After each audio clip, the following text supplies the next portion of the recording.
Oh, okay. Excuse me. How's it going, everybody? Welcome into what is going to be the final mock draft live stream of the offseason before the season gets going. Hope everyone's doing well. Again, we usually do these on Mondays because it just kind of flows better. Mock draft Monday.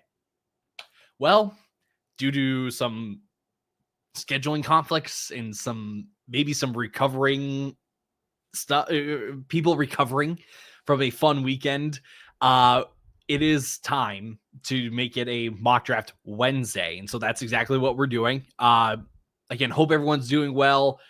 We have a lot to catch up on. There has been a lot that has happened today in the NFL. Not only did we have the roster cut downs yesterday and really over the weekend, I should say, but we've had trades, we've had suspensions, we've had contract extensions hit the books finally. There is so much that has happened over what has felt like the last week, or at least since the last time that we did a mock draft stream. So get all of your questions in, fantasy, not fantasy related, anything related to football.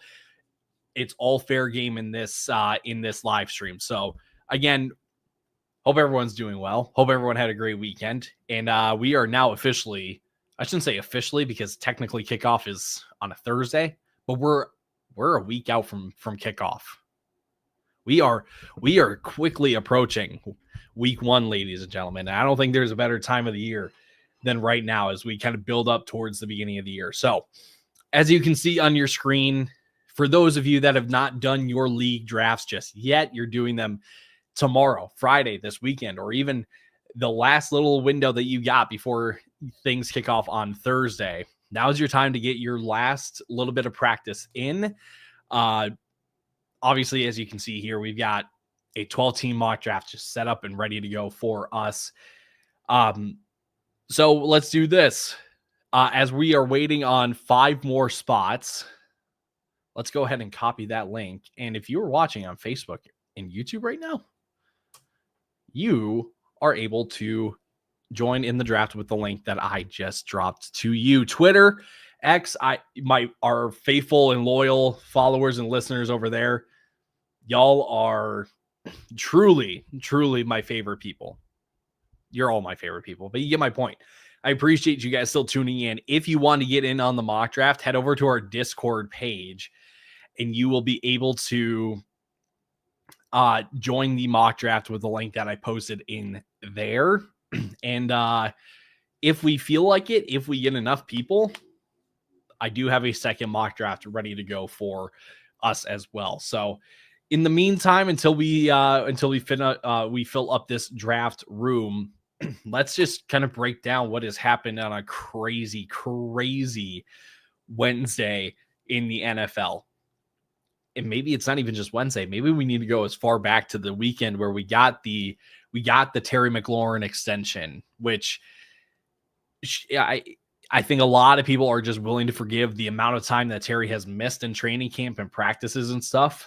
The stat that I commonly go back to, and I will forever and always go back to, I will hold this, this is my base of reasoning, to be completely honest with you, why I'm still not a fan of Terry out of the ADP, even though the ADP may be going back up because it was starting to fall a bit. Brandon Ayuk signed his contract extension on August 29th of 2024. Terry McLaurin signed his contract on August 25th. And Brandon Ayuk, before he got hurt, was the wide receiver 55 in points per game. So I'm expecting a very slow start out of the gate for Terry McLaurin. Does he become a nice little trade target then in your leagues by week 5, week 6? Assuming that there is a slow start, I would say absolutely, because you're attached to Jaden Daniels. That is a pretty good situation that you want to be a part of. So that being said, we just take a look at the sleeper ADP for Terry real quick. Terry currently goes in the 4th round, right in the middle of the 4th round. I'm honestly still passing on him. Because if I do want a share of Terry McLaurin, if I want shares of Terry McLaurin, I will be going after him in the middle of the season as a trade piece where I can get him on a discount. Because again, my bet is that he is not the Terry McLaurin of last year right out of the gate. So I could be wrong. I would love to be proven wrong. I'll be honest. I would love to be proven wrong. What I will say though, I think history has taught us that practice time matters more than we think. And the more that you miss, the slower the start. So, if you are just tuning in, I see people trickling in over on Facebook and YouTube. And again, my go-tos over on X, over on Twitter.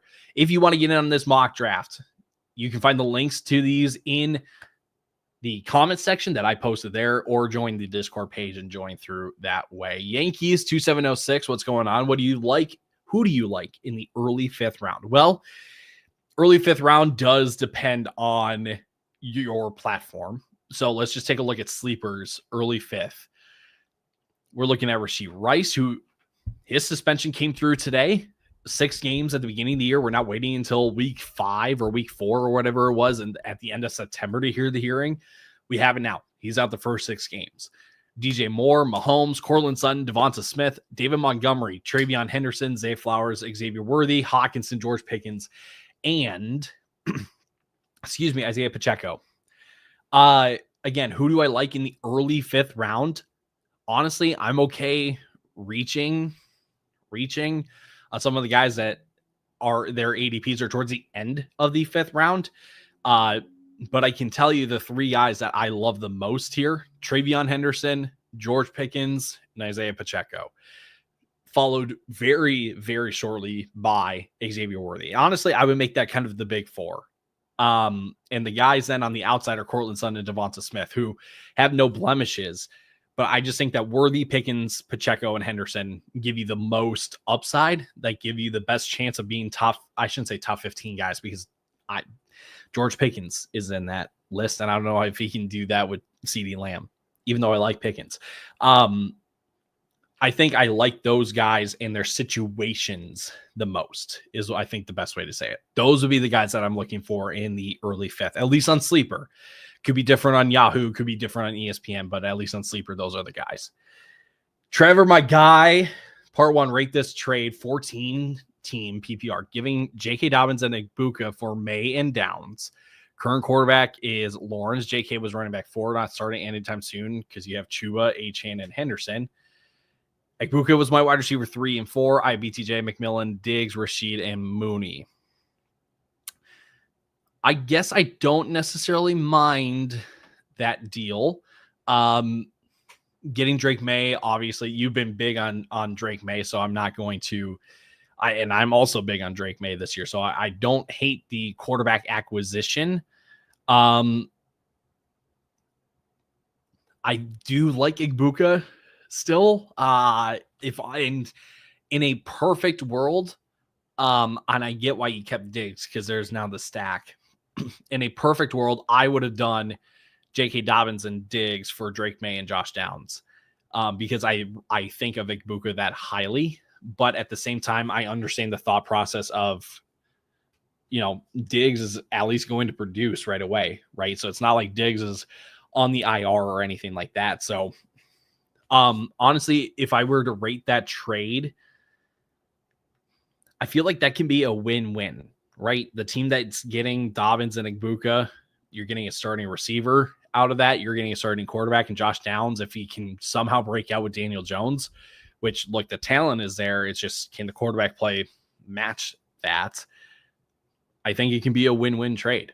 So I don't mind the pieces you're getting. I think I also would have preferred to have kept Emeka Egbuka. But again, I understand why you did it. So let's go back to this real quick. Early 5th, because Rashee Rice was in there. Rashee Rice being out of the 6th, or out for 6 games, does kind of bump up Xavier Worthy a bit, because at least we now know that for the first 6 games is going to be relatively similar to what we saw last year without Rashee Rice for Xavier Worthy. Trev, of course, anytime. So I think Rice's price is still too expensive for 6 games. It's still pretty expensive. But Worthy is starting to look more and more appealing at this point. Tyson on YouTube, thoughts on Rico Dowdle? You know what? I think Rico Dowdle is kind of a stash in a deeper league. In these kind of full transparency, in a 12-round mock draft, in a 12-team, 12-round mock draft, I wouldn't be taking Rico Dowdle. But that being said, I don't mind him as a handcuff pick if you have Chuba Hubbard. I do think Rico Dowdle will get enough receiving work to at least have the tiniest amount of standalone value, because I honestly believe that this Panthers offense, because they took Ted McMillan, they want bigger plays. They want more explosive plays in the pass game. Chuba Hubbard having only 4 yards per reception last year isn't going to get you explosives. So I think Rico can steal enough receiving work to hopefully what Carolina's hope is that he can be the one to generate explosives in the receiving game.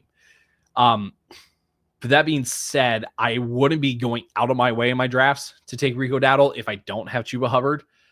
I don't think there's obviously the contingent value that if something were to happen to Chuba Hubbard, like Rico Dowdle becomes I shouldn't even say almost. He's almost guaranteed to be a starter in your lineup. But again, I think he's fine to kind of sit on waivers until something happens. Yankees taking Henderson at the 4.8, too much of a reach, you think? I don't think so. I think kind of the mid to end of the 4th round is really where I would start looking at Travion. I don't mind that at all. Do I start May or Lawrence this week on ESPN? McMillan is projected 12.5. Do you believe he beats this projection, as I need him to do better as my wide receiver 2 to win? Well, let's see. You know what? Let's do this. I feel like Tet should, just because week 1 against Jacksonville, he should be able to. Really should be able to. And between so Trevor gets Carolina. Drake May gets Vegas. I would probably start Drake May. Meep on YouTube, how does this trade sound? I would trade Hawkinson, Connor, and Tyron Tracy for JT, Mark Andrews, and Kyler Murray. I would do that. I feel like the tight ends are pretty even swap, I guess. Yeah, tight ends are a pretty easy swap. That's a nice upgrade going from James Conner to Jonathan Taylor. I like James Conner a fair amount, but we have to keep it realistic. I don't know if he has the upside that JT has. Then Kyler Murray over Tyrone Tracy, I think if you're getting what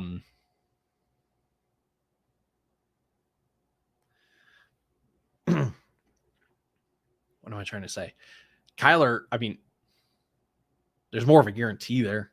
And if you were to do like flex rankings, I think Kyler would be ahead of Tyrone Tracy. So Young Alge Saucegato, what's going on? You think Cam Little is going to be the second coming of Brandon Aubrey? I don't know enough about kickers to say that we've got a second coming of Brandon Aubrey, but hitting a 70-yarder, that is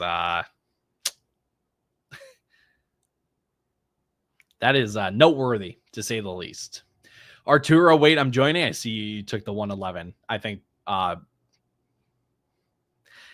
too bad we can't swap now, because it could be this will be a fun snipe fest. Yankees, what about Chase Brown over JT and Jacobs at the 208? I love Chase Brown. I would take Chase Brown over those two guys, but I don't think the way that I would order it is Chase Brown, Josh Jacobs, and JT.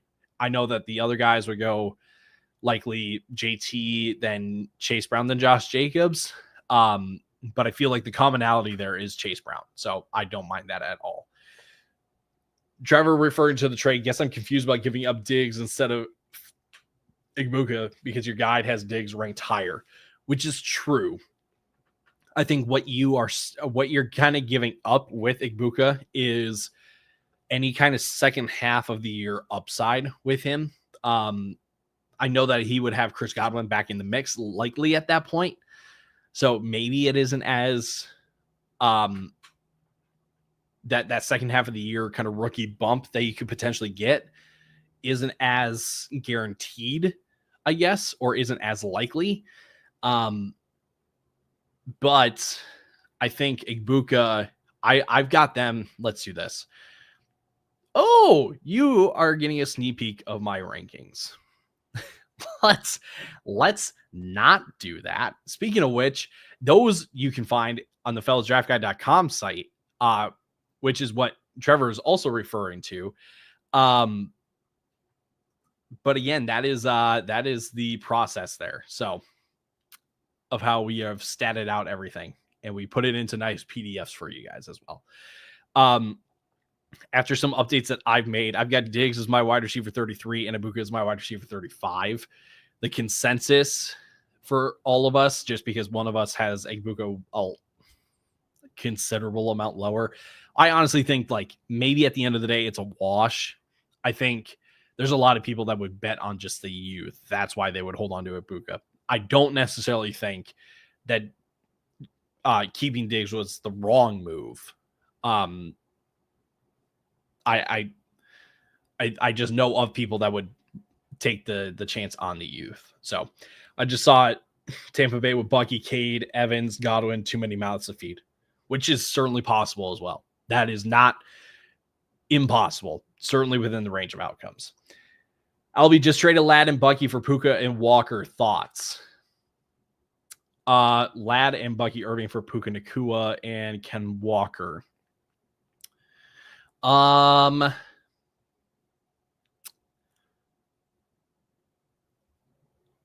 would say I understand it. So actually, I'll keep answering your question after this because Big Fat Sigma, what's going on? When are you going to start the draft? Let's start it right now. We've been waiting a while. Let's start it now. We will start it now. I don't know why I kept you guys waiting. I'm sorry. Going from Ladd to Puka, you would think is an upgrade. I would agree. It's an improvement. Going from Bucky to Ken Walker, though, is enough of a drop off at this point. Now, there is a projection for me that says that Ken Walker and Bucky can be more kind of flat in terms of the return, or that it's like not too much of a downgrade from Bucky to Ken Walker. But the key word is that it's a projection. I don't know if the upgrade from Ladd to Puka is covered by going from Bucky to Ken Walker. But if everything plays out right, this could be a win-win for you and whoever you trade it with. So, which two would you start in a PPR league week one? Igbuka, Tet, Pearsall, Henderson. Ooh, man, that's kind of a tough one. Right out of the gate in a PPR league, I would start. Honestly, I would probably start Travion, and I would then start. Emeka Igbuka, to be completely honest with you. Just because Tet with Bryce Young is iffy, or more iffy, I should say, between two rookies. Like, at least Emeka has Mike Evans and Baker Mayfield, right? So attention to Mike Evans is attention off of Emeka Igbuka. And then Ricky is an interesting one because he goes up against Seattle. That's a pretty tough matchup in week one. I would rather sit Ricky and at least see how San Francisco plays out, especially when you got the options of an Emeka Egbuka and even Ted McMillan. So the two that I would start are Emeka Egbuka and Travion there. Dang it, Nico Collins went. That stinks. I'll take my wide receiver 5, and then I will take Derrick Henry as well. This is a PPR mock draft, by the way. So just keep that in mind as you all are drafting.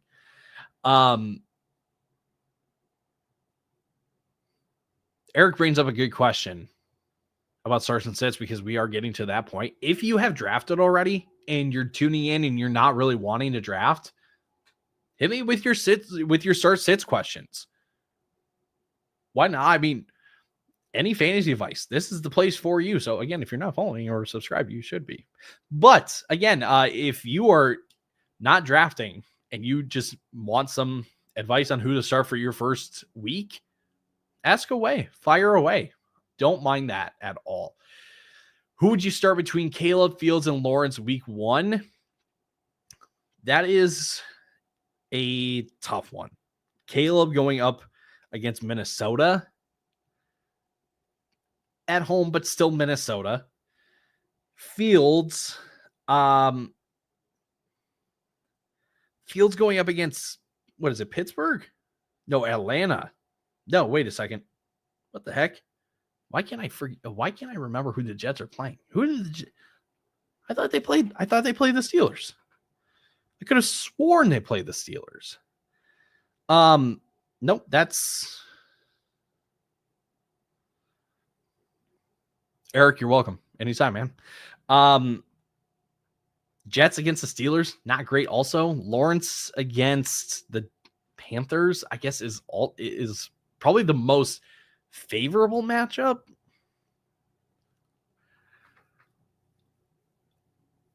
Gosh.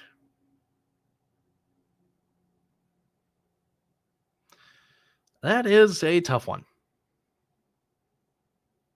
That is a tough one, man.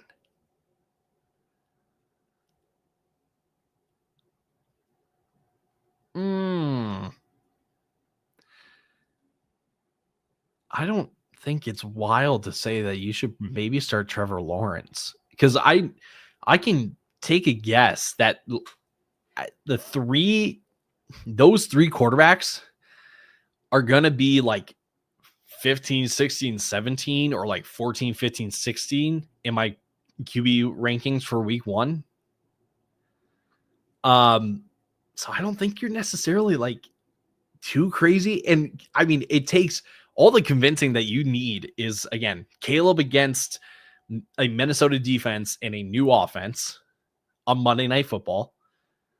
Justin Fields going up against his former team and a new offense that has struggled in preseason. I think you can get away with Trevor Lawrence on that one. But we will do, which is actually a really nice transition. We will be live on Thursday before kickoff. I think either before or during the game, we will have an announcement that gives you the specific time, but come hang out with us. Ask away on your starts and sits. So right now I would say Trevor, but young Alge, come back when we go live again next week before or during the game and ask your question there, because we'll know more at that point and can give you probably a more well-rounded answer at this point. But again, just to give you an answer for right now, I would lean Trevor Lawrence. Best ball in the call. What's going on, my guy? Make sure to like. Yes. Thank you for the reminder. If you enjoy these kind of streams, if you enjoy the advice, if you think the advice is helpful, give the stream a like. It goes a long way. It's absolutely free, and it helps our channel a ton. It helps us fellas out, because it's not just me, it's also 2 other guys. Helps us out a long way. It helps us. So as we're on the clock here again, gosh, what a gross range. I'll go Kittle there.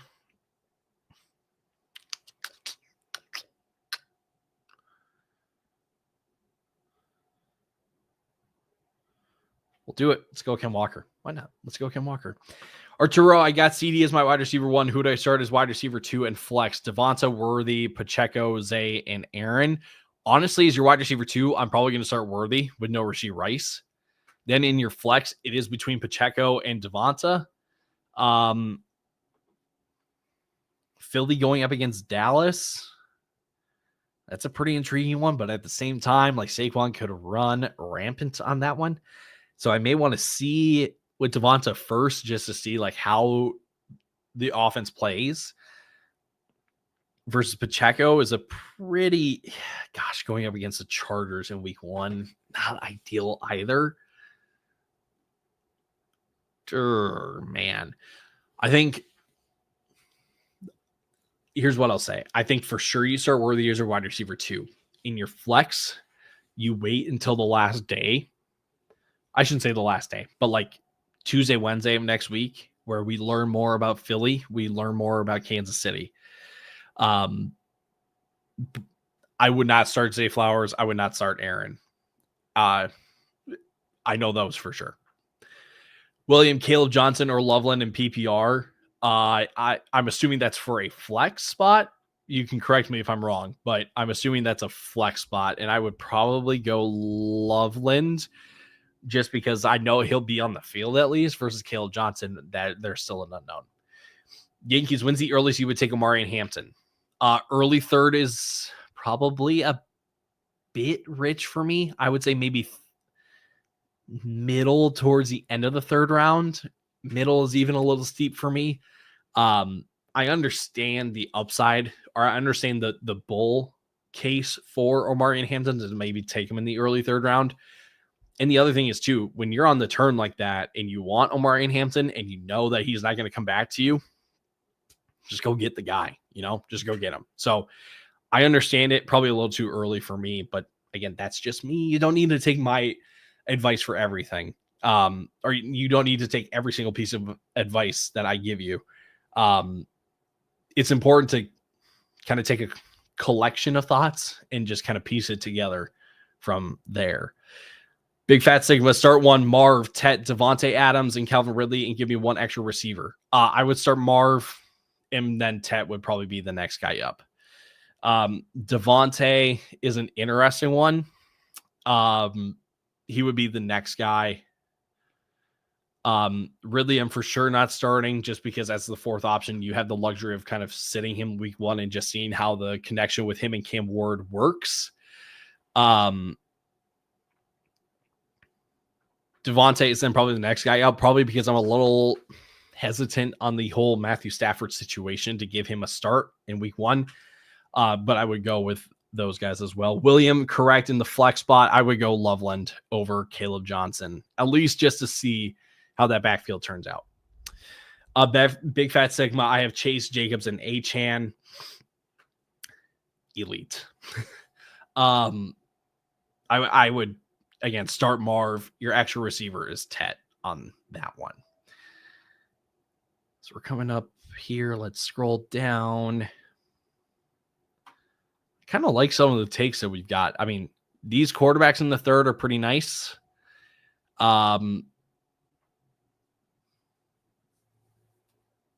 Let's just see how this continues out.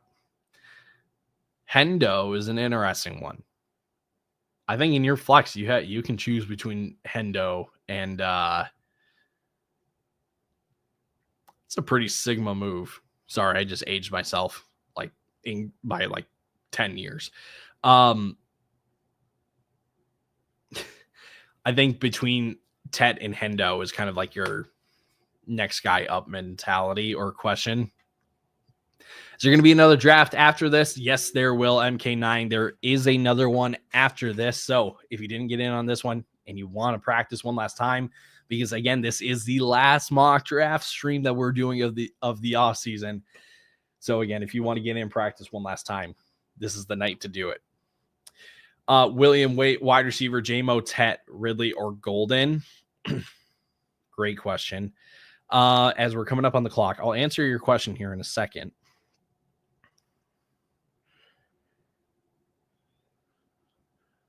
Hawkinson goes. Ooh, all right. We're good on running backs for a while. We're going to stock up on some receivers. We're going to go J-Mo. We're going to go Calvin Ridley. Just see how this team turns out. Who would you take at pick 6? Honestly, pick 6 is Christian McCaffrey for me. That's a hill that I'm going to kind of plant my flag on. Some people will call me crazy. I get it. But you also have to acknowledge the upside of Christian McCaffrey is pretty unmatched. So, William, back to your question. J-Mo, Tet, Ridley, or Golden? Honestly, for week 1, I'm probably going to go with Tet. I would go Tet, J-Mo, Golden, Ridley if I had to rank them right now. Ridley, you may be in a spot in most other leagues. You may be in a spot where you kind of have to start Ridley. It's not that I don't it's not that I don't hate Ridley either. Like, if I have the luxury of being able to sit Ridley, I would rather do that than have to start him week 1 with a rookie quarterback. That's all it is. William, thank you, sir, of course.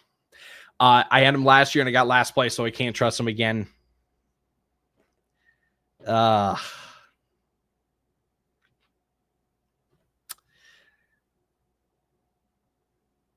do I say this? I get it. I wish we had more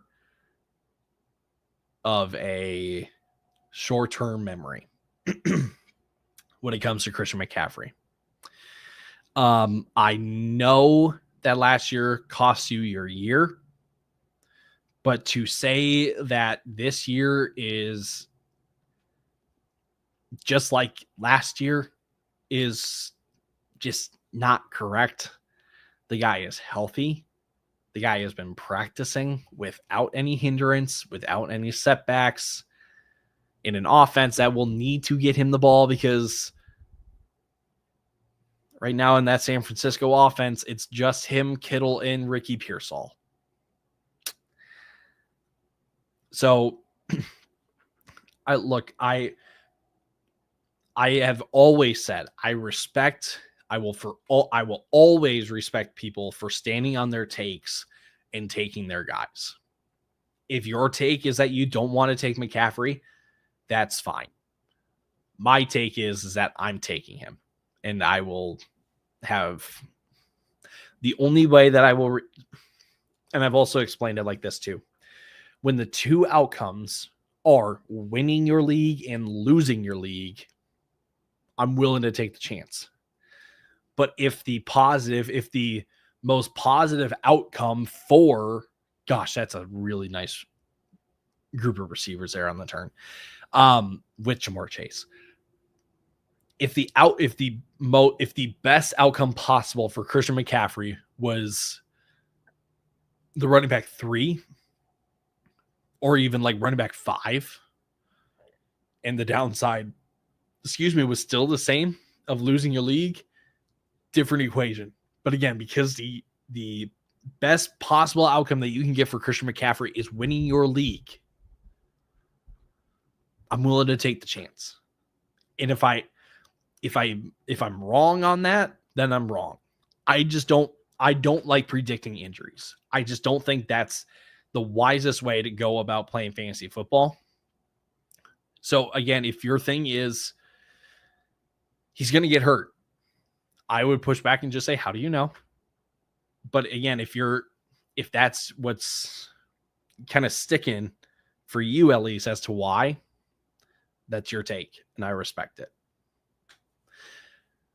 Sorry, I will step off my soapbox now about Christian McCaffrey, because it feels like that's what happens pretty often when it comes to these mock drafts.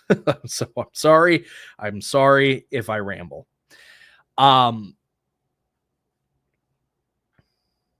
Also, is Brian Johnson being there going to take away touches from him? No.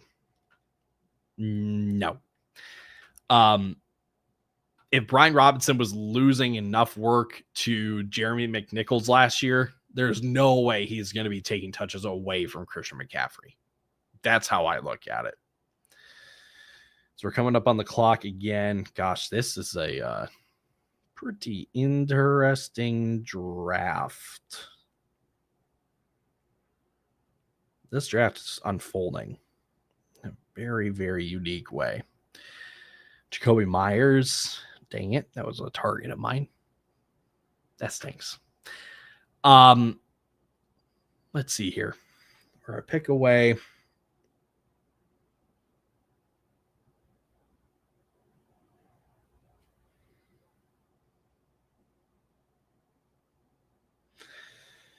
Sheesh. Okay. Let's see. Gosh dang it. My guy's gonna get sniped. Here we go. Okay. I'll take Diggs.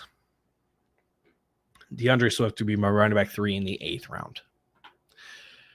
Jelly of the month, taking Jamar Chase at 101 in redraft, 12 team, 3 wide receiver and half PPR. Would you also take Chase Brown if he falls to 24? Good question. I think the question that you would have to ask yourself and have an answer for is, I'm just actually, you know what? I'm gonna put my money where my mouth is. If I'm in on Chase Brown, as is, and I also can say that that Jamar Chase is like the 101 this year, you should have both on your team. So, would you also take Chase Brown if he falls to 24? Yeah, I would. You could say that's a lot of Bengals on your team, but I think you can make an exception for a Bengals team with their situation of like no defense, high volume offense.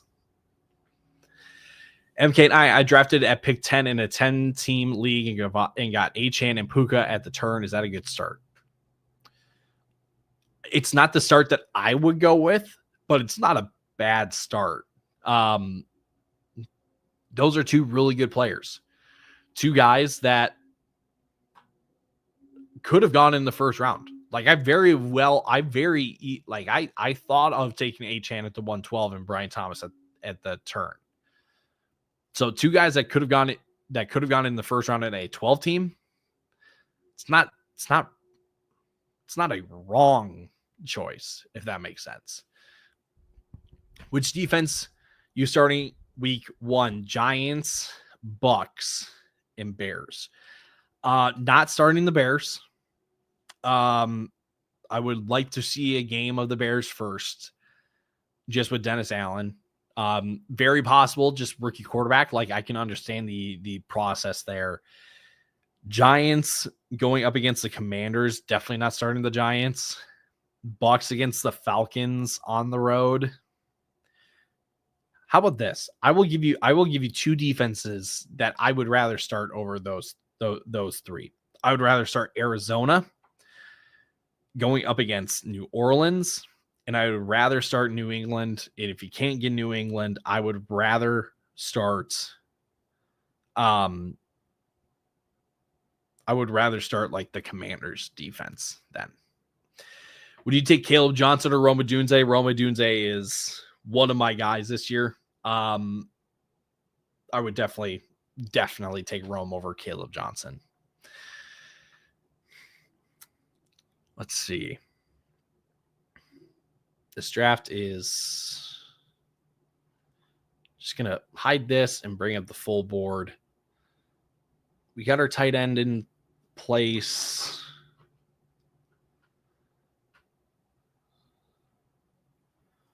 We got our tight end. We got 4 receivers. We got 3 running backs. It's not half bad of a start. I'm not going to lie. That is not half bad of a start. And every team in the middle has taken a quarterback. I'm liking this a lot. And for those of you that do know about the process and how these mock drafts go, if you're drafting, you get a grade if you so like. You just let me know what team you are, what pick you have, and I'll give you my honest thoughts. Eric on YouTube, would you handcuff with B-Rob if you pick CMC and have decent running decent back and have decent backup running backs. Not necessarily. I think it can be one or the other, if that makes sense. Like if you have so many decent running backs, there goes Bill Krosky. Thought about taking him there at my pick. No, I didn't. What am I talking about? That's crazy talk. It was for the memes. It was for the memes.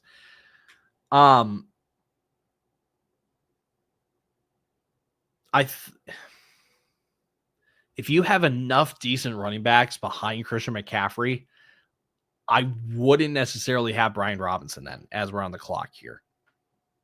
Quarterback made it back to me. Beauty. We'll take Purdy there. And then, is there any running back worth taking at this point? No.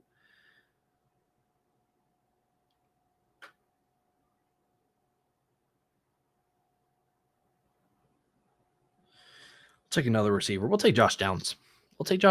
Why not? If you have best way to explain this. Yes, Brian Robinson is then the guy in San Francisco's backfield if McCaffrey goes down. But does Brian Robinson have that Christian McCaffrey upside? I feel like personally, just probably more so talent than anything else. Brian Robinson just gets lost. I shouldn't say lost in the mix, but he's just then in the mix of all the other decent running backs and you have behind him. So I feel like it's one of two things. Either you take Brian Robinson and you sacrifice a decent backup running back, or you just go all decent backup running backs and you just kind of play with whatever hand you're dealt. Jelly of the month. Think Juwan Jennings really hurt or contract related? My wide receiver 5 in another league. I think it's actually hurt more than contract related. Because the dude really hasn't done anything up until this point in his career, besides last year. I think the calf is concerning enough. Well, I shouldn't say that because you're asking more so what I think is actually going on. I think it is more that he's actually hurt than he is than anything contract related. Well, I like you started at 12, but at my 10 pick, they both weren't there. Go Birds. Go Birds. Go Birds. I know the season is in a week, but start to Emeka, T-Mac, and Judy. In correlation, I don't understand the argument for Judy being in the 7th. The Browns should pass 50 times a game. Thanks. I'm starting the rookies. Yes, Cleveland should be playing from behind. Yes, Joe Flacco being a quarterback is best likely outcome at this point for the receivers. I would rather see a game of Jerry Jeudy getting the volume that he got last year before just automatically assuming that he's going to get it again this year. Because we actually just talked about Jerry Jeudy in our top 40 wide receiver rankings, our final rankings, I should say. You should check that episode out on our YouTube channel, where I just said yes, we got the best possible outcome for in terms of the potential quarterbacks throwing Jerry Jeudy and David Njoku the ball. But I don't think I'm going to go as far to say that it's going to be as good or just as good as what it was with Jameis, because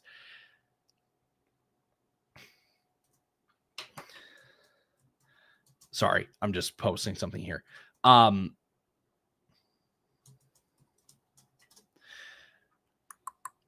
I don't think it can be as good as it was with JMO. I'll just be perfectly honest. So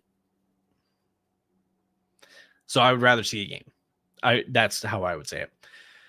I'm in this situation because my QB and tight end stink. 2 wide receiver, 2 flex. Thanks for the insight. Of course. Got you.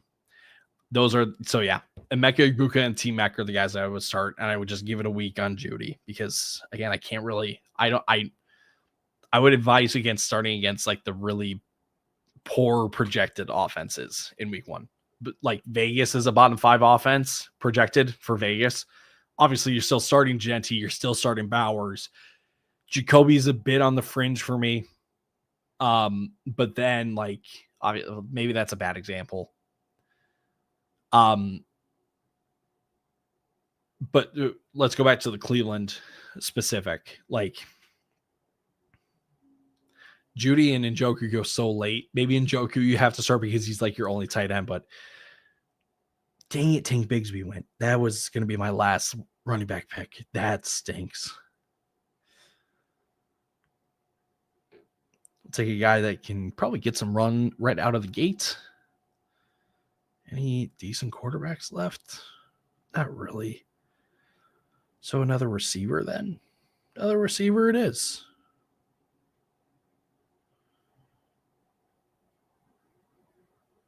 No. Gosh, this board just kind of... This is how you know that it was a good draft, because you can look at a board and just go, I don't like anybody. I don't like anybody left on the board. So that to say, again, the right picks were made. Now it's just a matter of when, but just real quick, I want to give a shout out. I can see over 90 people joining over on X right now. Shout out to each and every one of you tuning in right now. You guys are legends. Greatly, greatly appreciate you guys. I'll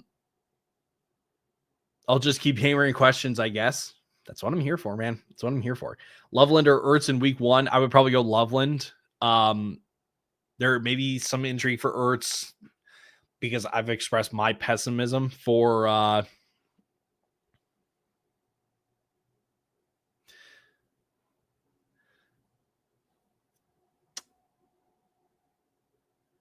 just over Terry McLaurin and his situation. So I would understand starting Ertz, but I think you take Loveland because you think that Loveland can be a guy right away. Trevor, can I have the 5 spot in the next draft, or do you really need it? You got one more draft at the 5 spot. You can have it. You can have it. It's fine. But I'm still taking the 4 spot, and I'm still going to be sniping you all draft long. Unless you get it to me first. Beat me to it. Yankees, can you rate my team from pick 4? Pick 4. Well, I don't like how you went on auto draft, because the draft is never over until it's over. That was the cheesiest thing I could have said. Anyway, CeeDee Lamb, JT, Lamar, Travion, Connor, Waddle, Warren, Debo, Javonte, Pitts, Chubb, and Mims. I love your running backs at the top, but obviously you kind of sacrificed the receivers because of that. To be completely honest, I probably would have went with a Worthy, Devonta, even a Pickens over James Conner, knowing that you could have had like a Tony Pollard as your running back 3. I would say this team would be great in a half PPR because, again, touchdowns with your running backs. But just outside of CeeDee Lamb, your receivers being Jalen Waddle, Deebo Samuel, Marvin Mims is kind of dicey. So I would probably give that like a B-, because I like Tyler Warren, nice piece at tight end. Lamar, great quarterback, obviously. CD leading the way in your receiver room, solid. But I think because you went so heavy on running backs, the receivers are kind of lacking, and that's why I would give it like a B-. Young Alge, rate my team in pick 1. At pick 1, I should say. Jamar Chase, Kyron Omarion, Tet, DJ Moore, Matthew Golden, Ricky Pearsall, Charbonnet, Tootin, and then your onesies of Andrews, Caleb, and Fields. I would give this like a B+. I personally don't have as much confidence in having Kyron and Omari and Hampton kind of leading the way in the running back room. Again, is a choice. I get that where you were positioned, you kind of needed to take them. So I understand that like you couldn't wait on any of them. They are just not my preference. But again, that the hand that you were dealt, you did the best you could. I get it. That's why I would give this a B+, because everything else is great. Receivers, awesome, amazing. Great value then on Mark Andrews going in the 9th round. Insane value. And then taking 2 shots on young quarterbacks with Justin Fields and Caleb Williams. Like the hope is that one of them can emerge. So I really like that. That's a B+ for me. Erica, team 9. Neighbors, Chase Brown, Kamara, Terry McLaurin, Pacheco, Baker, Higgins, Pittman, Scadaboo, Coleman, Ferguson, and Trey Harris. Love the running backs, but again, because you went to Pacheco, you did kind of force yourself into relying on Michael Pittman or Isaiah Pacheco being your flex week in, week out. It's not the worst idea. It definitely plays better in like a half PPR. Because instead of Pacheco, I would have taken a Pickens and then maybe have waited on an RJ Harvey if he got back to me, or even Aaron Jones or Tony Pollard again to be your running back 3. That one makes more sense to me because I find Pacheco, Jones, and Pollard to be much closer together than I do for a like a Pollard and a James Conner. But that being said, like the other part of this too is the Terry piece. I've expressed my concerns about Terry starting slow and that impacting a lot of results at the beginning of the year. I would probably go B- for this one as well. You just really, what's ultimately going to help your team or save your team, at least at the beginning of the year, is if Terry actually starts hot out of the gate. Me from the 105. Jefferson, A.J. Brown, Trey McBride, Breece Hall, Devonta Smith, Aaron Jones, Kyler Murray, Etienne, Dobbins, Ramondre, Mooney, and Jordan Love. I would give this a B. I like the receivers. I don't know how I feel about going A.J. Brown and Devonta Smith, though, as your receivers.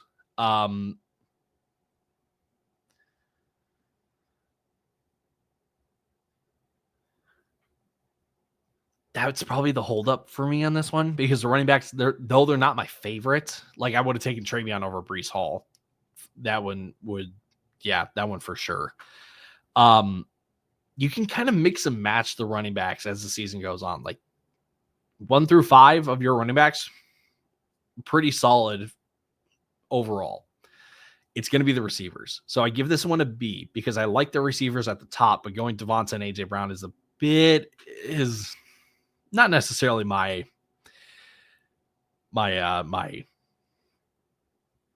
go-to. 103 from RMP, going Gibbs, Bucky, JSN, DK, Sutton, Bo Nix, Evan Ingram, Jordan Mason, Shakir, Eckler, Keenan, and Goddard. Running back room, real solid. Real solid. Receivers, I feel like we're with that grouping. I don't mind that grouping, but I feel like I have to acknowledge that the group doesn't have like that knockout guy. I get going Bucky over Ladd. Maybe you could have pushed then like a Kyron or a Marion getting back to you. Maybe I'm making that up. I don't know how the other two would have drafted, but because of that, you're going to be relying on your top 2 running backs, which I think you can do. Now, why I will give this a B is kind of the double stack with Cortland Sutton and Evan Ingram. That I'm not too sure how I feel about going so heavy on Denver. So I'll give it a B. I like the running backs. I do like Evan Ingram, the player. I like Bo Nix, the player. I like Cortland Sutton, the player, but altogether on the same team is a lot. Reborn, T-Law, or Caleb in week 1. I have the stack with both Loveland and BTJ. Bears play the Vikings in Chicago. Honestly, I would probably go T-Law at the moment. But again, let me just tease this. We will be going live next Thursday, either before kickoff or during the game. Come join us. Ask your week 1 questions then.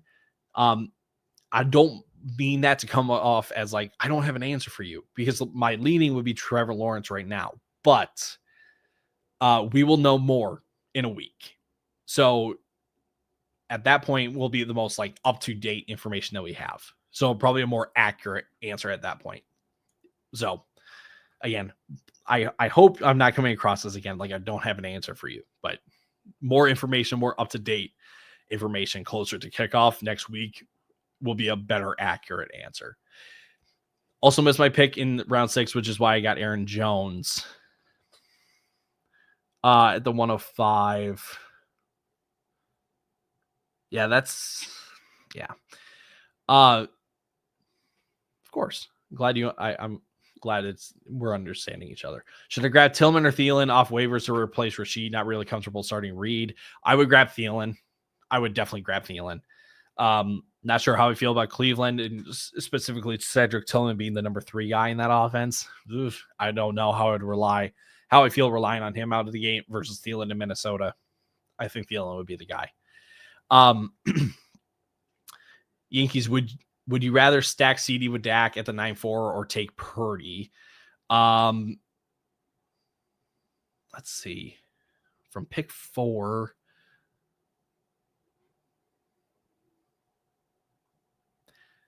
Well,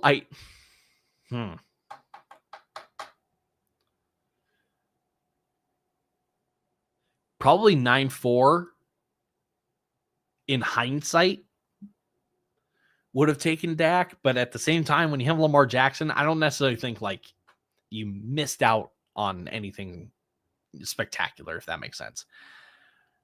June C, thank you, of course. Always here to help. Always here. Eric, do you think Kamara and Ladd is a fair trade, or would you add more pieces to the Kamara side? If you're getting Ladd and they're willing to take Kamara straight up, do it. If that's just a straight up and you're getting Ladd in return, do it. Is Ken Walker and RJ Harvey solid to keep as running backs if I have Lamb and Nico as wide receivers? Yeah. I would maybe try to get one more running back just because I'm not sure RJ Harvey is exactly going to be the guy out in week 1. So if you can grab like just a placeholder type guy, right? So a DeAndre Swift or Travis Etienne, Tyrone Tracy, one of those guys to at least be the fill-in until RJ Harvey takes off, that would probably be my preference. So I got 2 guys asking me to rate their teams in the chat. Rick at the 110, Puka, Genti, Devontae, Chuba, Pickens, Travis, Jacoby, Caleb Johnson, Colson Loveland, Dak, McCarthy, Ollie Gordon. I would give that an A-. You don't need Caleb Johnson right away. You benefit from the second half bump, I should say. Wide receivers are real solid. Don't know how I feel about going Puka and Devontae Adams. That's a lot of Rams. But you made up for it with Pickens and Hunter and Jacoby. So it takes a little bit off of that. Quarterbacks of Dak and McCarthy, again, one of them's got to hit. And I'm a fan of kind of going 2 late round quarterbacks. If you're going to punt on the tight end or you're going to punt on quarterback, I don't want to say I endorse it, but like, why not take the shot on multiple guys to see if one sticks? And if both stick, you're going to find a team that needs a quarterback. So it's a trade piece. So I would give that probably like a B+, A-. And then Dark Behemoth at 108, McCaffrey, London Daniels, Cook, Worthy, Emeka, Njoku, Tyrone, Bill Krosky, Drake May, Dylan Sampson, Luther Burden. Probably needed one more receiver. To be honest, I honestly would have taken like Debo or Cooper Kupp instead of Tyrone Tracy, knowing that you got Bill Krosky later. And then Dylan Sampson is your 4th. Like both of those combined to be a running back 3. And it's just who has the best matchup if you need them to fill in for you.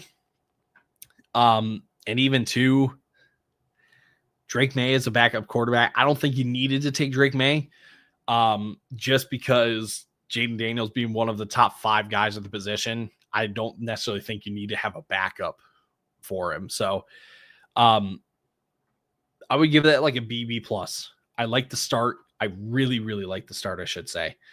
McCaffrey, London, Daniels, Cook, Worthy, and Emeka, solid. Real solid.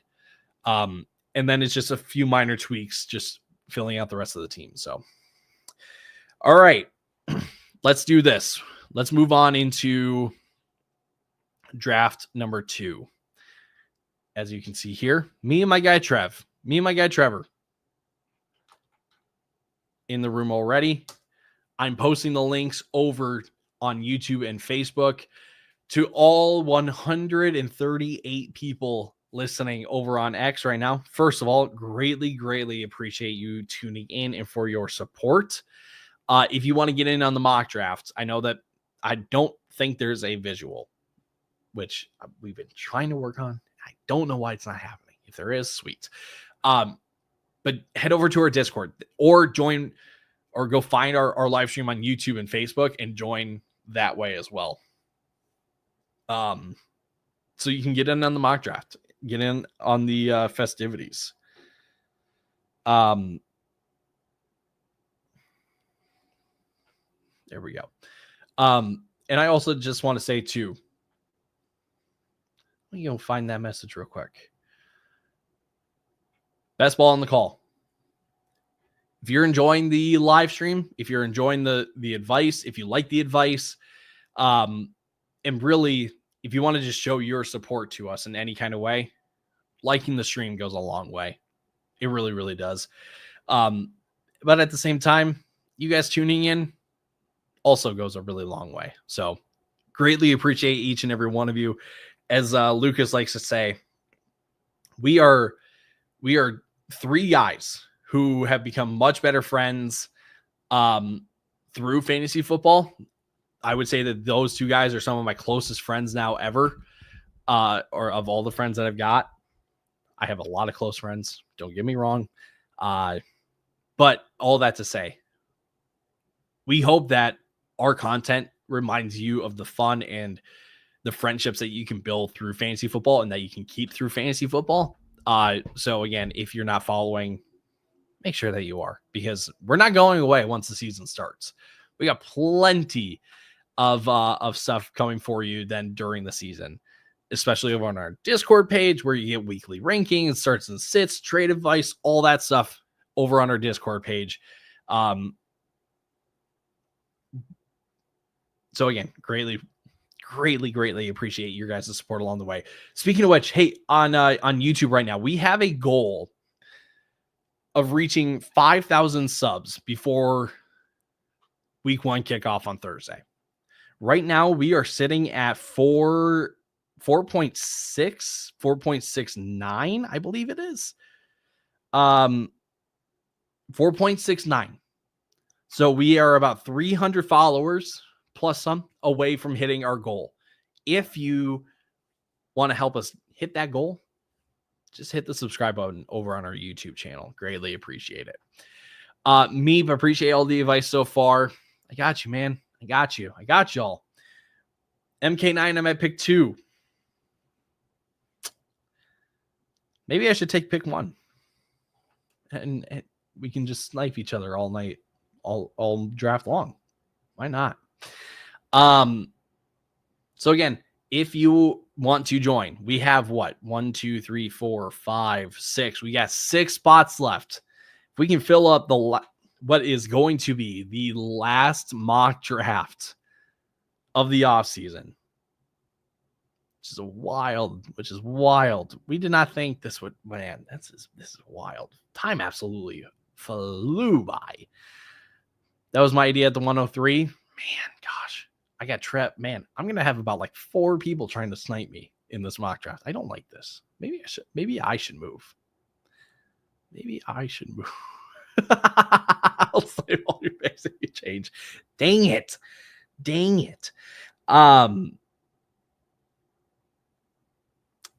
What was I going to say? 6 spots to fill in our last mock draft of the off season.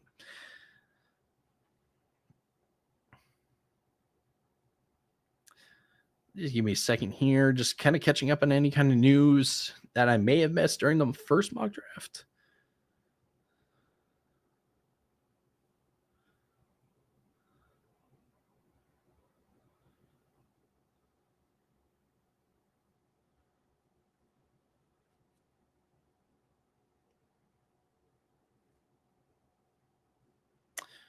Sorry. All right, we're back. So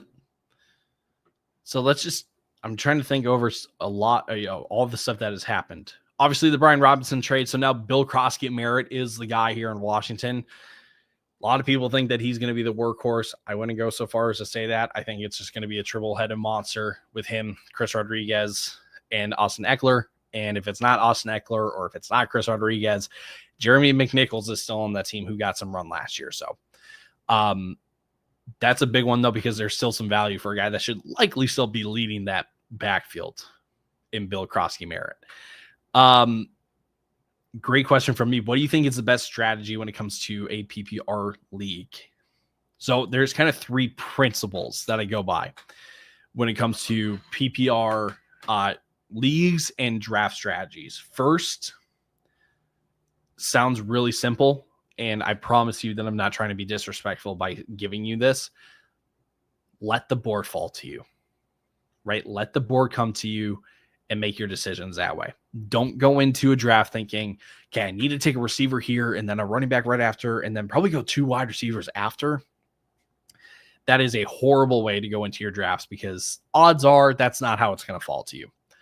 So let the board come to you and go from there. Okay, so that's the first big one. The second strategy that I have, obviously, let's value some pass catching, right? The 2 guys that don't catch a ton of passes that I think are still worth investing in, I'll just pull it up. Derrick Henry, because he's on a Baltimore offense that will score a ton. The second guy is like Josh Jacobs. He's not going to catch a ton of passes, but you do expect that Green Bay offense to be one of the best offenses. So, second thing, target, obviously, the pass catchers. Target the guys that are going to have the most pass catching opportunities, who are going to catch the most passes. That sounds pretty obvious, but like at your running backs, value the pass catching ones a little bit more than just the guys that figure to be the lead backs, but not getting a ton of receiving work. Example, Travion Henderson. Great target over a guy like David Montgomery, or even over a guy like, as much as I like Isaiah Pacheco, I'm still taking Travion over Isaiah Pacheco. Take the guys that can catch passes out of that backfield more than just the lead guys that are in their offenses that don't catch a ton of passes. Third, if I have to give you a draft strategy, I couldn't, to be completely honest with you. Because first, maybe this is a cop-out of an answer. It depends on where you pick. I feel like this year, more than ever, there are ranges where there's a specific strategy that works best. If you're drafting on the early side,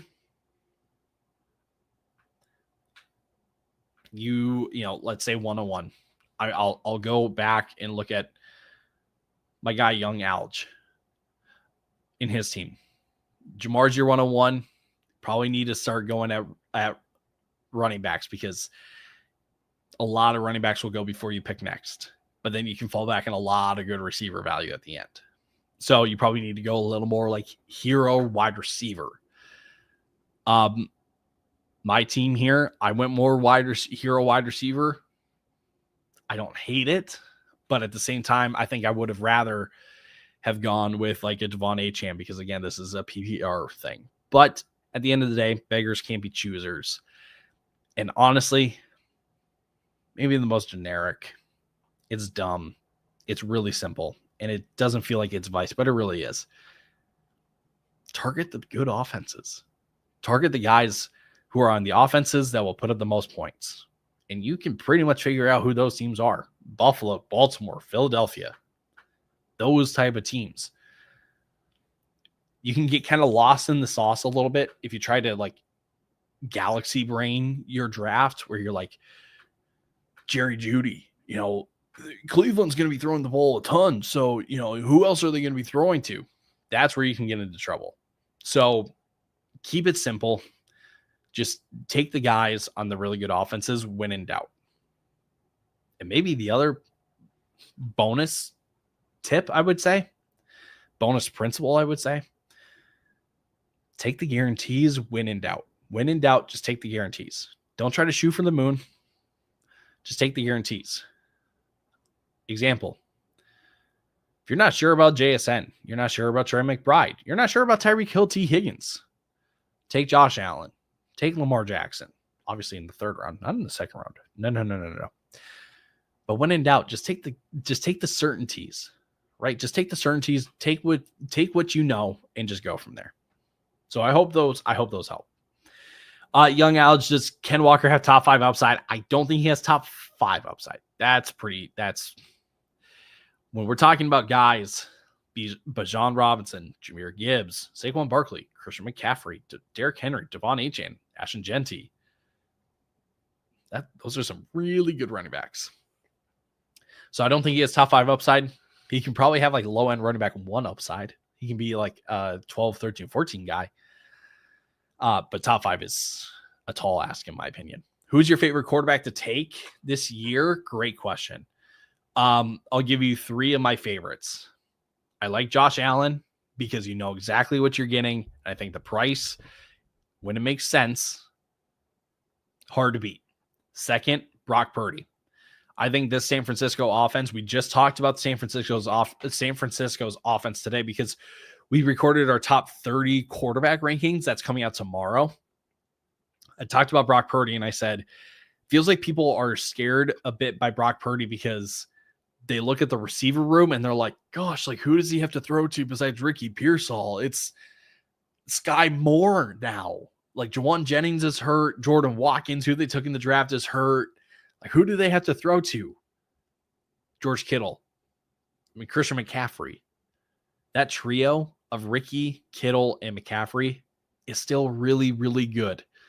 So I don't buy into the narrative that because of a depleted wide receiver room, he has no one to throw to now all of a sudden.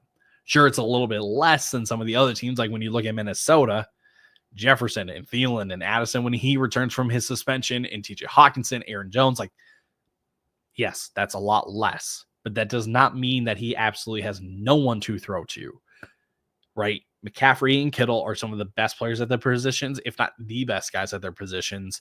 And Ricky Pearsall, everything out of training camp says that he's the real deal. So Purdy is another one because I think because being on San Francisco, he can, if that San Francisco, and having one of the easiest schedules of the entire league, if San Francisco's offense is a top scoring unit, which I think they can be because of schedule and the playmakers that they have, and almost like no defense, like their defense is depleted. Like there's opportunity then to be a Dallas Cowboys type offense, if that makes sense, if not better, because they may be able to score better. Third and final one, Drake May. That one's more projection. That one's a bit more risky because it's an offense that hasn't performed, that didn't really perform last year. And we got glimpses of what rushing upside could be for Drake May, but there's not much guaranteed with Drake May at all. That's a projection one. But I think for the value, I like, ideally, if I can walk out of a draft, Brock Purdy and Drake May, I'm winning. Which, speaking of which, I'm probably going to go do that right now in one of my leagues.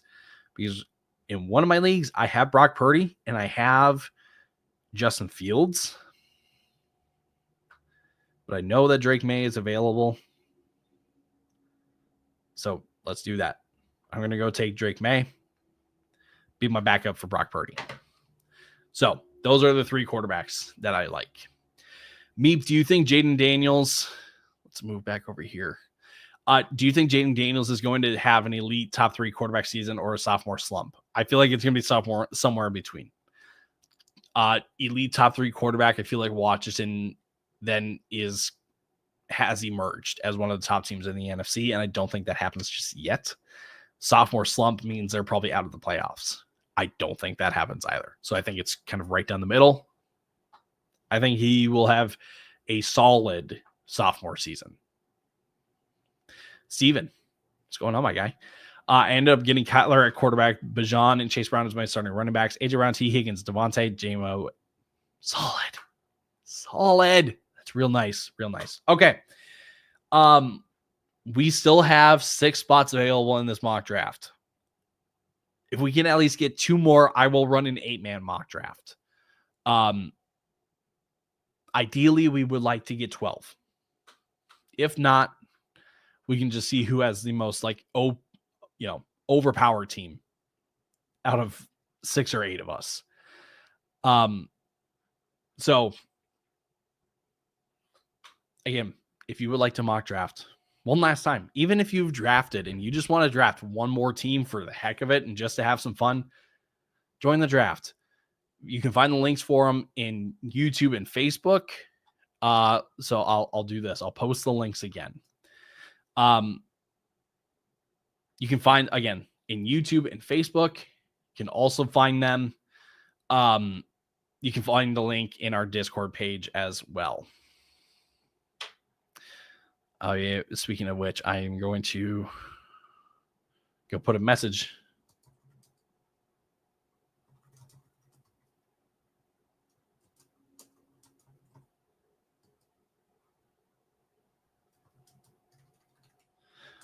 Last.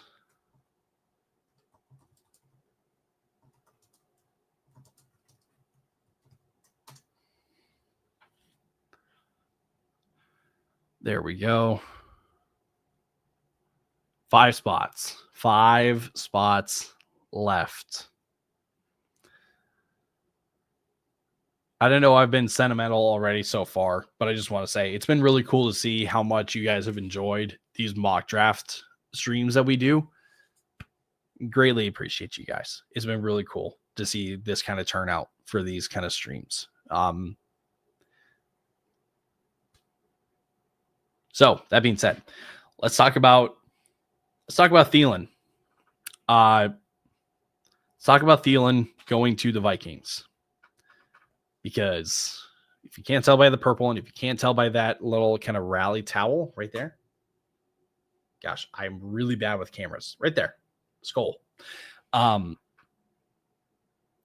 don't think he's going to factor a whole lot once Jordan Addison returns, but in the meantime, he's going to be on the field a lot. He knows this offense. He worked with JJ McCarthy.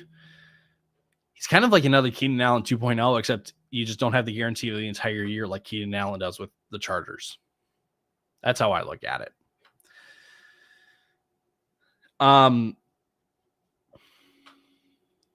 Let's do this. You know what? While we wait for this to fill up, I will give you guys the chance to rate some of my teams.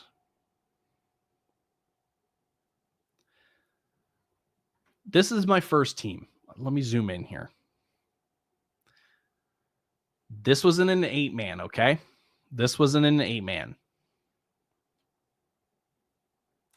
Brock Purdy, Devon Achane, Alvin Kamara, Nico Collins, T. Higgins, Brock Bowers, JSN, Cardinals defense, Daniel Carlson. My bench, this was just Justin Fields, and I dropped him for Drake May because, again, I stood on business and I said I love having Brock Purdy and Drake May. It's my 2 quarterbacks. DK, Travion, George Pickens, RJ Harvey, Jameson, and Ricky Pearsall. That's in an 8-man. Give me your thoughts on that team. Honestly, I'm not sure how I feel about starting JSN in week 1. But at the same time, I don't know who else to start. Maybe I'd start Travion. Who knows? Who knows? Who knows? You guys can let me know your thoughts on that team. This is my team in my family league. Because I love family leagues. Joe Burrow, Christian McCaffrey, Chase Brown, CeeDee Lamb, Cortland Sutton, Trey McBride, Alvin Kamara, Cardinals defense, Tyler Loop, bench of Tet McMillan, Roma Dunze, Travis Hunter, Stephon Diggs, Cam Scatterbu, Emeka Egbuka, and Zach Charbonnet. Let me know what you guys think of those teams. There we go. My starting lineup for a league is Goff, Achane, Hendo, Puka, JSN, Tet, and Ladd with Hawkinson as my tight end. Is that a good team? I line up in a 10-team league. That's in a 10-team? Jeez. Yeah, that's real nice. MK, are you saying 8 as in how you would score the other team, or that it's actually in an 8-man league? But either way, team's really nice. That team's real nice. Young Alex, second one, 9.5. Thank you. Appreciate that. All right, 5 more spots. And how about this? I just saw smoking and see the guy who wins fantasy. If you guys move to team 1 and team 7, that way if I were to move the teams, if I were to if I was to move this draft to an 8-man draft, you guys don't get booted then. If you do that, just to make sure, that would be sweet.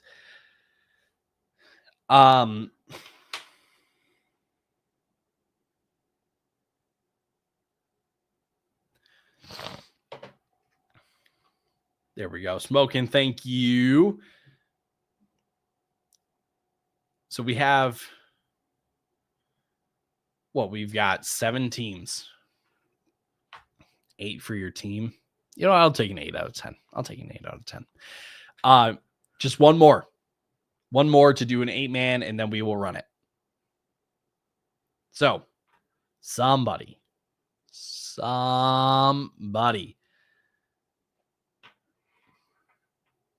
Just join.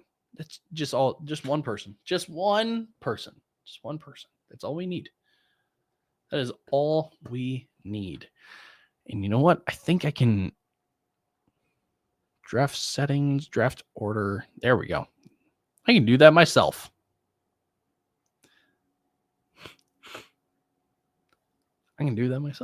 Just to make sure that no one gets booted out. So how about this? Draft settings. Let's just go down to an 8-man.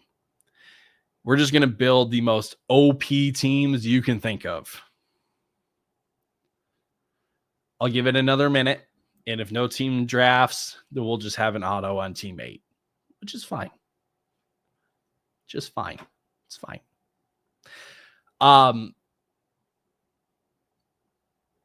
Let's see here. If, just as a shameless and friendly little plug, if you are drafting this weekend and you want a guide, if you want something to refer back to during your draft, and maybe some advice along the way of who to target or who you should be taking in your drafts, check out fellasdraftguide.com. It is my rankings, it is Cameron's rankings, it is Lucas's rankings compiled into one big ranking for you to use.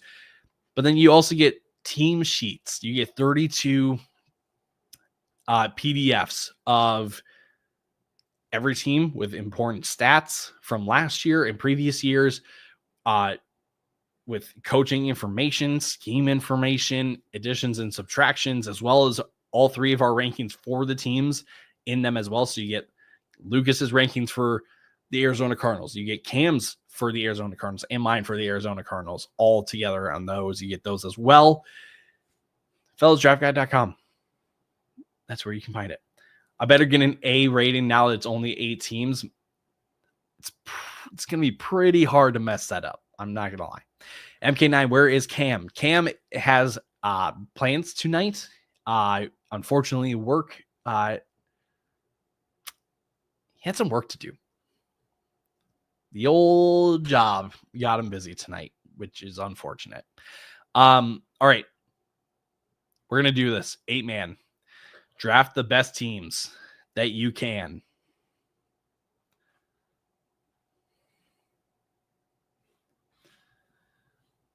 MK9, you better Mike. Yeah, there we go. Okay, I just want to make sure.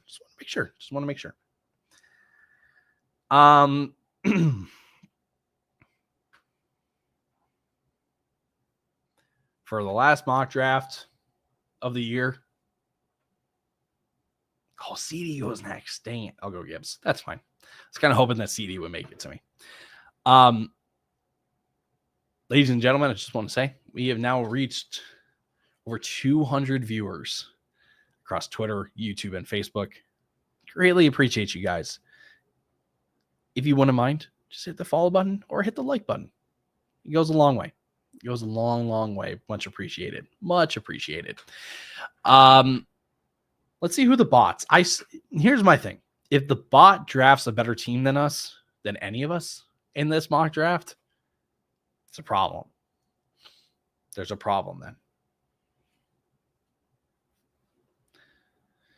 Guy who wins at fantasy, about to get auto drafted. 6, 5, 4, 3, 2, and 1. Time's up.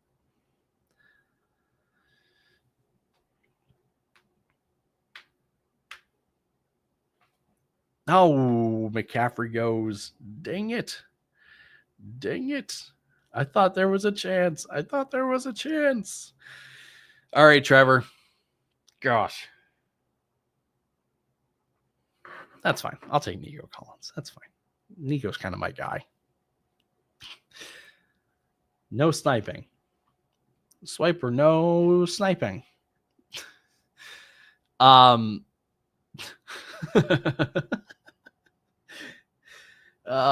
knew. He knew.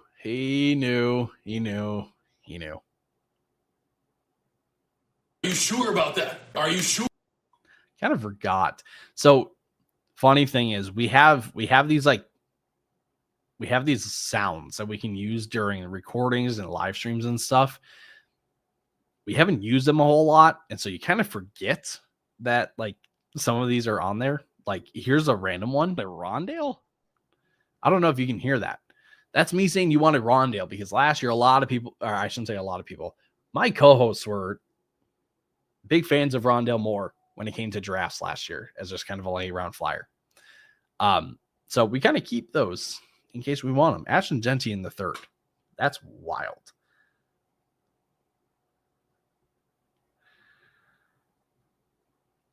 Crazy. Okay. Chase Brown. Dang it, dude. Dang it.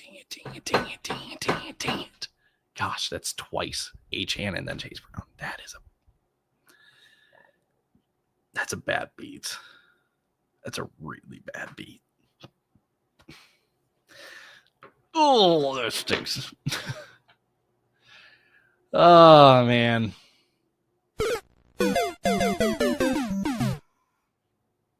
Honestly, you should probably have that on repeats. I got sniped on BTJ. I don't like him because of his own line, but in the 3rd, yes, please. Yep, I think it's as simple as that. As now we're going on some autos.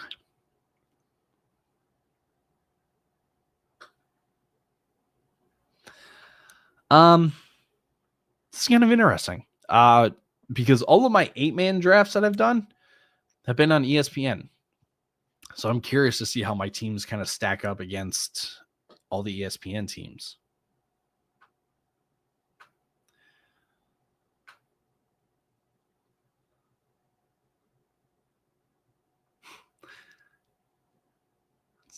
What's my guy? What's Trev? What are we doing here? Trevor? What are we doing here?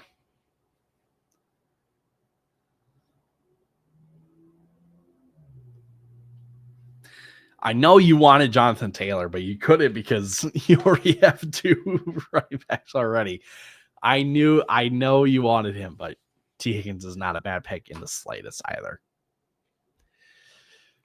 Not gonna lie. I think this might be probably one of my yep. I think this is one of my better starts. Gosh, I thought Kittle would make it back. Gosh, I'm an idiot. Oh, man. Oh, gosh, dang it, dude. Oh. MK9, Michael, you better be. I thought you said you're going to be sniping. I'm waiting on the snipe.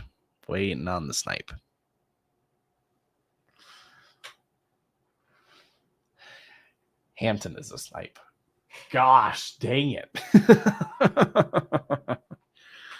Oh, man. You guys, this is not funny. And I'm on the clock.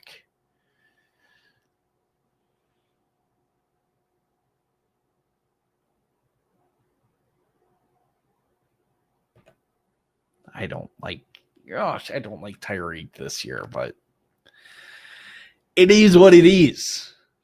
Sometimes you just got to take the guy that kind of stands out of everybody else,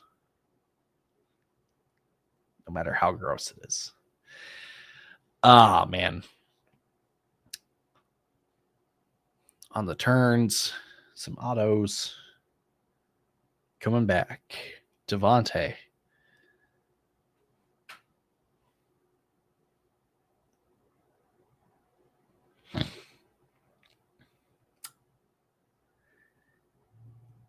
How is Ken Walker projected for 181 on Sleeper?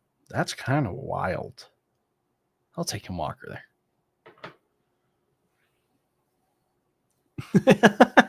Had to get one. Had to get at least one snipe in after I said that. Not gonna lie, I had kind of asked for it by saying it out loud. I didn't need to scroll back and pull up that comment. I didn't need to do all that. I still did. Maybe I thought I was safe. I really, really couldn't tell you.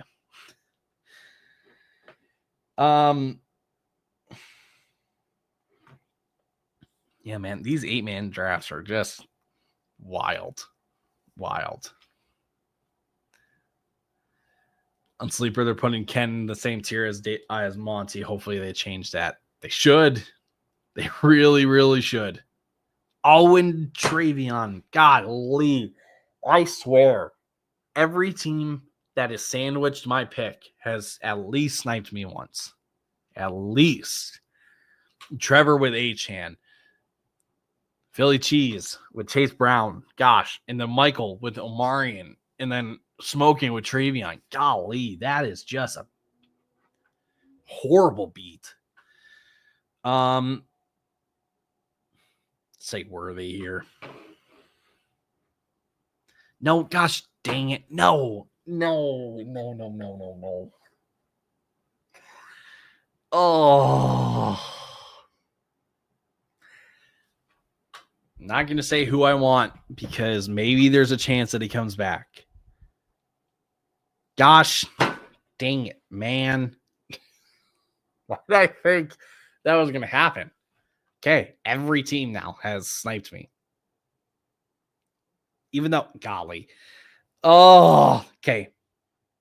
I officially don't like Sleeper 8-man drafts. I'll say it. I don't like them. Sleeper, it's your fault. It's Sleeper's fault, I tell you.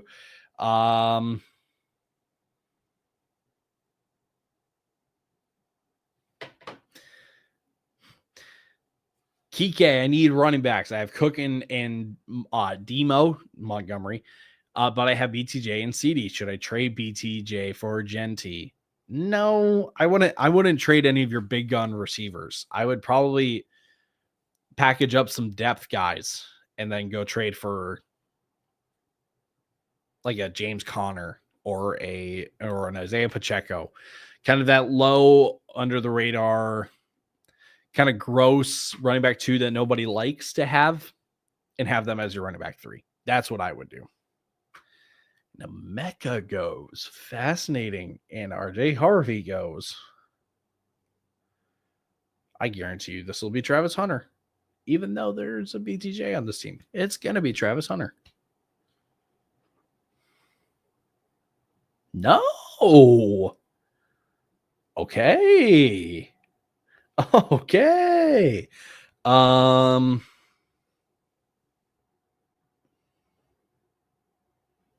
Running backs are pretty gross at this point. Actually, I'm going to take the next highest guy. We got a receiver. No, why not? We go Travis. Why not? Let's have some fun. That's what they say. This is an 8-man too. It's a mock draft. Hey, we learn. Hopefully, if you got an 8-man draft coming up, you learn from my mistakes.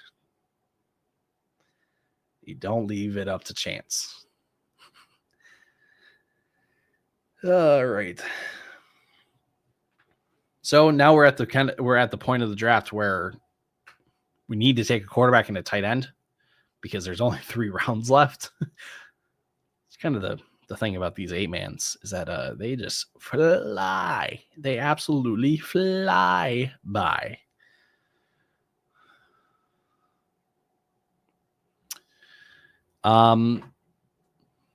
Trev, my guy, don't do it.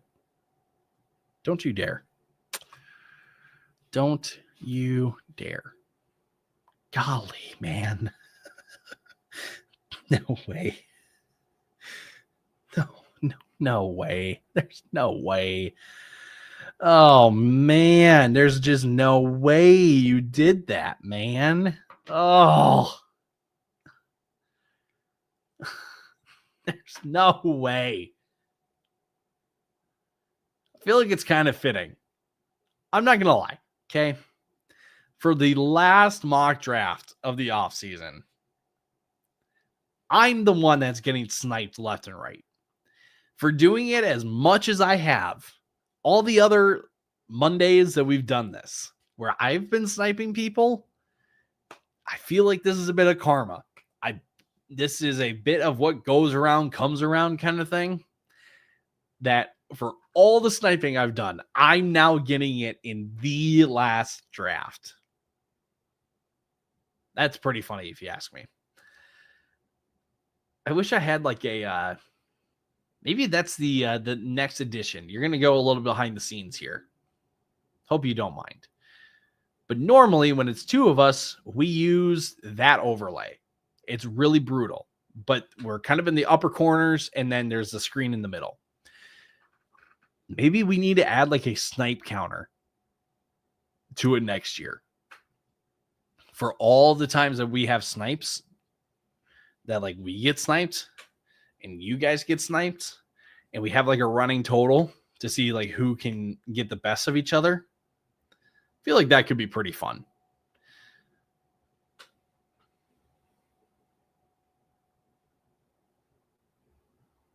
I feel like that could be really, really fun.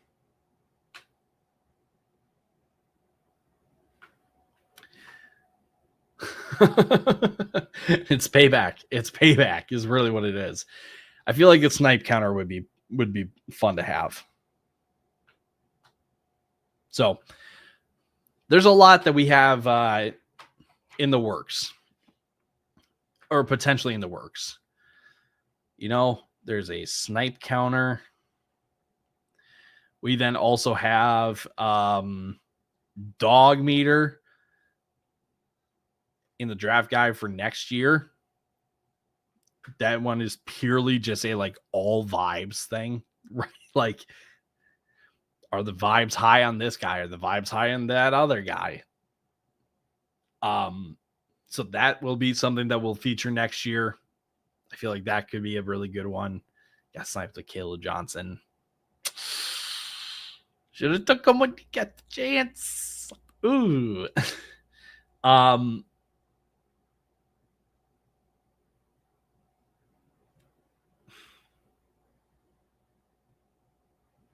Yeah, there's a lot that'll come next year when it comes to these mock drafts, but I think for sure snipe counter, dog meter, those are going to be the two ones that I'm going to push for the hardest. So I would rate your teams, but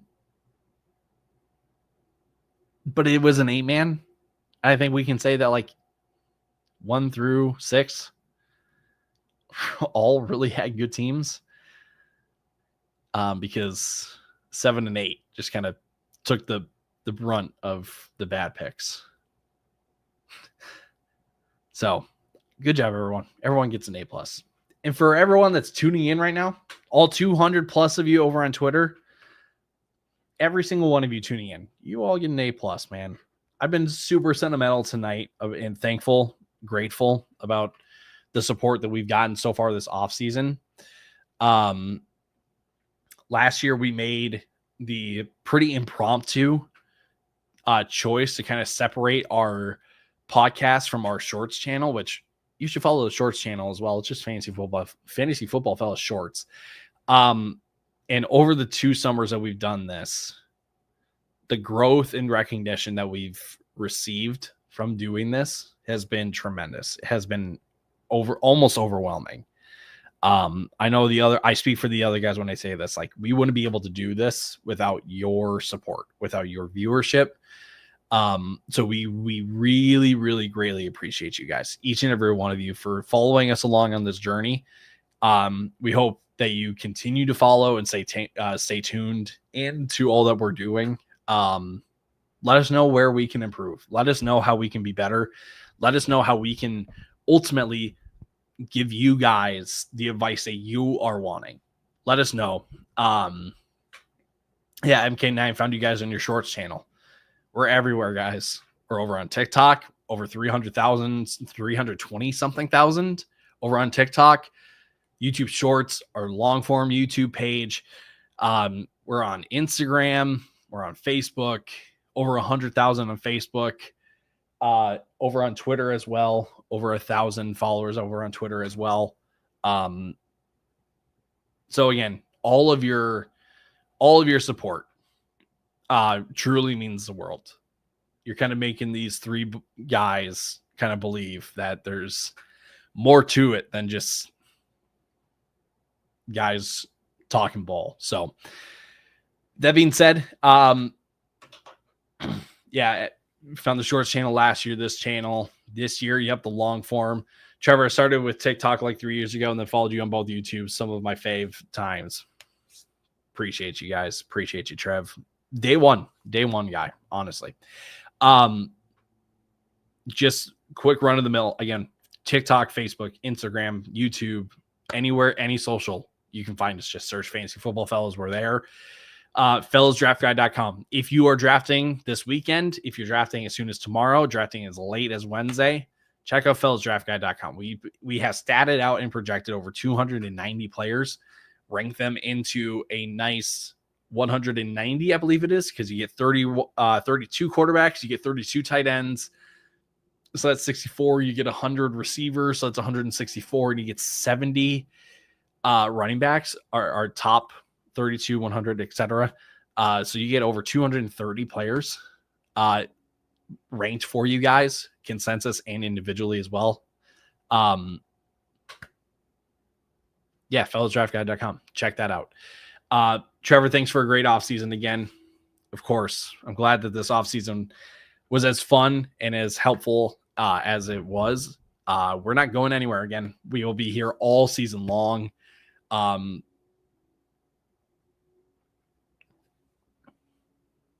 don't know what else I can say. You guys are rock stars. You guys are the best. MK, how much money does your draft guide cost? It's $10. Again, 230 players, consensus. You also then, again, I talked about it earlier, you get 32 team sheets as well for each team with important stats from last year, rankings for those teams from each of us. So you get, for Arizona, you get Kyler, you get the running backs, you get the receivers, and then the tight ends as well. All of our rankings individually there, so you can see them side by side. But then you get all the coaching info, all the scoring or offensive, defensive rankings from last year, additions and subtractions, all that stuff. Everything that you need to know about these teams, you get in the draft guide as well. Trevor, best $10 ever. Appreciate that. So again, fellasdraftguide.com to get your copy as well. So thanks for tuning in, everybody. Boom. Got me first and second in my leagues last year. Super easy to follow, detailed stuff you need. We try to make it as detailed and as simple to follow as possible. So, again, I just want to say thank you. I've said that enough, so I'll sign off with that. Thank you so much for you guys' support, your viewership, your loyalty. We're not going anywhere, but again, this is the last mock draft stream of the offseason. So we will see you guys around. We're coming out tomorrow with our top 30 quarterbacks, and then we'll have our top 30 tight ends as well at the end of the week. Don't want to miss those. And then before we know it, the season starts. So we will see you then. And again, we go live on Thursday before kickoff during the game. Not sure yet, but there will be an announcement. We will be live. So come hang out with us. Come celebrate opening kickoff of the NFL season with us. So with that being said, stay safe, stay healthy, everybody. We'll see you around. Deuces.